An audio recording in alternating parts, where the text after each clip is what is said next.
riding a bus at Seton Lake First Nation. Absolutely incredible. That's the CEO of the Island Corridor Foundation, Thomas Bevan, who's on a fact-finding mission near Lillooet, BC. Up here in Seton Lake, a lot of people use this high rail bus because it's just so much more convenient than the 2-hour winding logging road.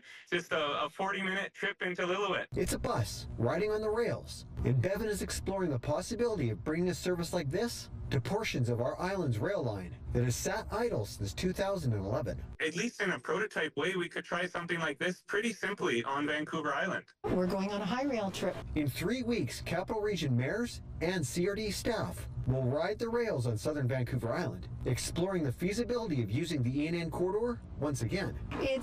Does that corridor have a use in looking at overall transportation within the region? High rail vehicles are a dual-purpose vehicle that can operate on both roads and rail tracks. The Island Corridor is owned by 14 First Nations and 5 regional districts. There's currently an ongoing dispute involving First Nation land that the rail cuts through. Some are seeking the return of the land. Others are seeking compensation and remediation. Those are ongoing dialogue right now. For the upcoming trip, those portions of the rail line will be avoided. This is a commercial operation that's contracted out by Seton Lake, and it's kind of like a charter bus company. The Island Corridor Foundation would want to follow in those footsteps, so don't expect to see BC Transit buses on the ENN corridor anytime soon. Bevan says having the option of running high rail vehicles on the line could be a game changer in an emergency, such as when Highway 4 was closed for weeks due to the Cameron Bluff wildfire.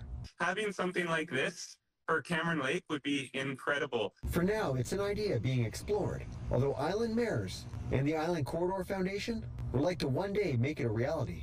We have to look at our economic corridors. We have to move people better. How do we work with what we've got, adjust where we need to, and ensure that that corridor remains for public use in some fashion where it can?